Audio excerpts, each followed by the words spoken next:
Have you heard? It's truck news. Oh no! Oh no! No! The Truck Show. We're gonna show you what we know. We're gonna answer what the truck, 'cause truck rhymes with the Truck Show. We have the lifted, we have the lowered, and everything in between. We'll talk about trucks that run on diesel, electricity, and on gasoline. The Truck Show, the Truck Show, the Truck Show. Oh, oh. It's the Truck Show with your host, Holman.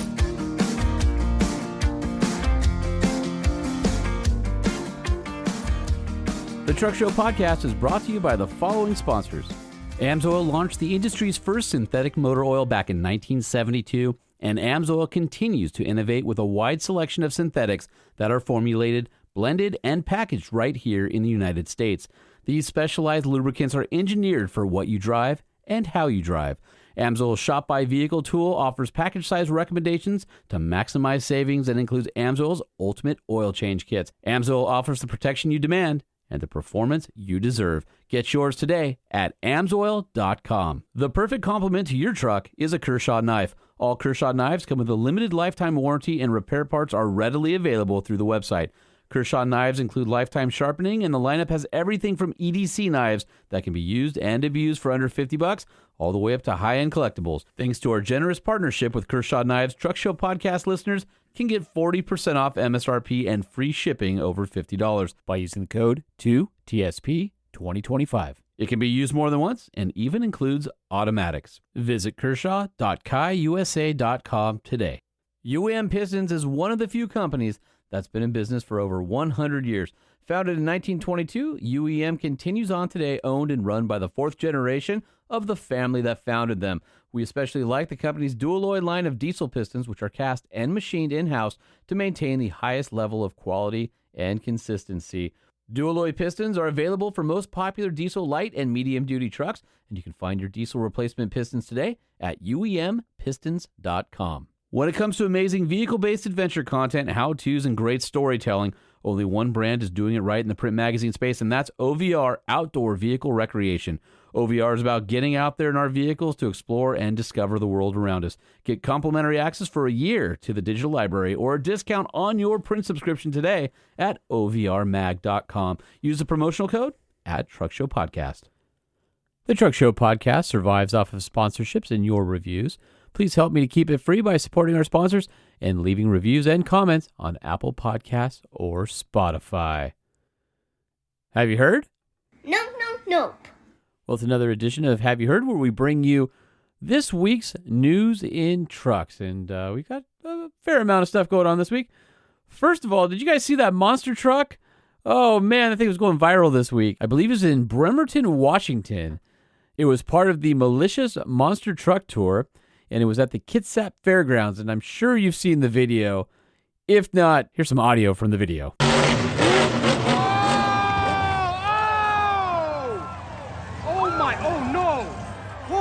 Oh my God, no way! Someone's car just got, oh my God! Oh my God, I hope no one's car is messed up. Okay, so as you're listening to that, hopefully you're envisioning it, but basically there's a monster truck at the stadium, and it goes over a jump, and as it lands nose first, the spindle or something, the axle maybe breaks on the driver's side front, and the monster truck tire keeps going down the arena. It's an outdoor arena, bounces over the wall that should have stopped it, into the parking lot, and then just, well, it's an 900-pound missile, and thankfully it did not hit any grandstand spectators, but it did smash a Kia and do some damage to some cars in the parking lot. And, dude, you kind of wish you were there, but not in the parking lot. And it totally sucks for the people involved, although you could hear the crowd was kind of going wild until they realized, oh, that thing's going to keep going. But it's kind of like being on a cliff and you got a big rock and you just want to roll it off and see what happens. And so there's kind of, I don't know, curiosity there. So Anyway, that happened. Fortunately, nobody was injured, but there was a Kia that was absolutely smashed by that thing, and that totally sucks. So, and for that, we'd like to apologize. We are deeply sorry. We're sorry. We're sorry. We're sorry. And you might be asking, why are we apologizing? Well, it's because I feel like we represent truck folks everywhere. And the Veteran was the truck that lost its front left wheel. So anyway, again, sucks. So there's been a lot of talk lately about the Ram midsize pickup that people are calling the Dakota. So no real details are out right now, but it does sound like it'll be based on the Stella platform, which is the STLA large platform, a body-on-frame architecture. And if it's the Stella that's been downsized, that could mean that there is some big capability coming to this midsize truck. So we will see. There's all of a sudden lots of renderings online of what people think it'll look like. Pricing is expected to be the high $30,000 range, which is pretty comparable to everything else out there. And you'll see it in 2027 as a 2028 model. It'll be the first time that Ram has offered a new midsize truck in like 15 years. So Toyota just announced for 2026 that the Tundra and Sequoia get some updates, including a brand new signature color for the TRD Pros, called Wavemaker Blue. It's kind of a robin's egg color. It's very Eastery and pastel. And that color will go across the entire 2026 TRD Pro lineup, including the Tundra and the 4Runner as well. So this isn't a full mid-cycle refresh, but it's a nice little update. Capstone trim gets some new shale-colored leather trim seats, so it's a lighter interior. One option that I think people will love is on Tundra. You get the 32.2 gallon fuel tank. The stupid 22.5, which never seemed big enough, is gone entirely. And all models, including the SR, get a tow hitch and a 7 and 4 pin wiring connector, which seems like they should have had it already, but they're making it right. Double cab versions get air vents on the back of the console for rear seat passengers. And then going through the Tundra lineup, Platinum in 1794 with the TRD off-road package, we'll get running boards. The SX package gets 20-inch wheels instead of the 18s that it has today, and the Toyota 3-inch lift kit and the Tow Tech package are available in the SR5-based TRD Rally package. Both the Tundra and Sequoia are basically carried over in terms of the engine. You get the option of a 3.4-liter turbocharged V6 with or without hybrid assist on the Tundra. On the Sequoia, it's hybrid only across the entire range.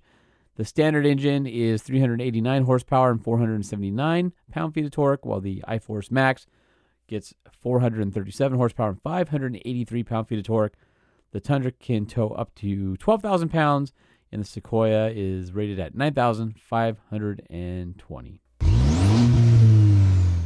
What originally sounded like years, a couple model years, sounds like, well, according to internet rumors, quote-unquote well-placed sources, the Ram 1500 TRX is going back into production in January. Right. No, I think it's true. It sounds like they're pushing it forward, and it should return with, I would imagine, at least 702 horsepower and 650 pound-feet of torque, but it might be sooner than that. That ain't true! That's not true! So get your facts straight. Well, if you go off the rumors from before, the TRX is supposed to have an even more powerful version of the 6.2-liter to better compete with the Ford F-150 Raptor R. You're a lying sack of shit! I might be, but I'm going to go ahead because I'm a glass half full kind of guy, and I'm going to tell you, TRX is going back into production in January. I feel it in my bones, and it sounds like it's going to basically be an RHO with a bigger engine. So the RHO right now has a 540 horsepower twin turbocharged 3-liter straight six. So you're going to have choices, and sounds like model for model versus the F-150 Raptor lineup. So are you ready for a TRX? Are you ready for it to come back? What do you think? truckshowpodcast@gmail.com. I got a winner! Now, you know we have an affinity for the Nissan Frontier, and part of the reason we love it is it's a simple, rugged, reliable little pickup truck. But it sounds like it will go the way of electrification as soon as 2028 when Nissan will introduce a hybrid version of the Frontier, and we probably will not see a gas only. It'll probably be a full hybrid lineup. My guess is a Turbo 4, and who knows what the battery situation will be like, but please, Nissan, please don't ruin our Frontier. We love it the way it is. All right, we've got some numbers on the Q2 2025 midsize and small truck sales. And the Toyota Tacoma is absolutely running away with the field right now. It's finally and solidly back in first place. I think the last time we talked, it was a little underwhelming in sales because of the model changeover and people waiting to kind of get a taste of the new 2.4-liter Turbo 4. But as of quarter two, the Toyota Tacoma sold 71,048 trucks. That's a change from quarter two of last year of 48.4%, where it sold 37,879. So who's taking the biggest hits? GM trucks combined sold 36,202. That was down 5.4% from quarter two. Colorado, if you break it out, was 26,959. That's about even. It's up 0.2% from last year. Whereas the Canyon sold 9,243. That was down 18.6% from last year. The Ford Ranger is starting to make some ground, and I've been paying attention to it. We'll talk about it in a future episode, but I've got my eye on it. I'm kind of curious about that truck, but especially for the changes for 2025. 18,064 units, and that's up 36.3% from last year. And it seems like Nissan Frontier is the one giving up most of the sales. They're down 20.3%, down to 16,117 from 20,219 a year ago. Jeep Gladiator starting to rebound, 13,343. That's up 27.2%. And Honda Ridgeline, suddenly a dark horse in the race, 13,330. That's up 54.5%. That's really interesting to see. And when we go down to year to date, Tacoma is leading the pack at 130,873. That's an 88.5% change from year-to-date 2024. GM combined 71,000 versus 58,000. That's 21.3%. Colorado, 52,815 versus 41,823. That's up 26%. And the Ford Ranger up 117.3%. 32,977 versus 15,000 last year. Frontier down 23.4% at 30,598. Jeep Gladiator up 8.2% at 25,400. Honda Ridgeline up still 21% year to date, 24,281. And the Canyon up 8.9%. Overall, total sales are up 12.8% in the midsize market. And so, it's like I said, it's a place I'm kind of curious about. I want to talk about on a future episode. In the small truck market, the Ford Maverick is outselling the Hyundai Santa Cruz, 48,041 to 7,573. That's a 26.3% change for the Maverick and a negative 20.5% change for the Hyundai Santa Cruz. So I think people are really responding well to the Maverick's new mid-cycle refresh. And the Maverick year-to-date, 86,056. Hyundai Santa Cruz, 14,221. That's a 11.6 in the positive direction for Ford and a 21.8% in the negative direction for Hyundai. You know, I love perusing Bring a Trailer. There's a 2005 Dodge Ram SRT 10 Commemorative Edition. It was a 6-speed truck with 12,000 miles on it.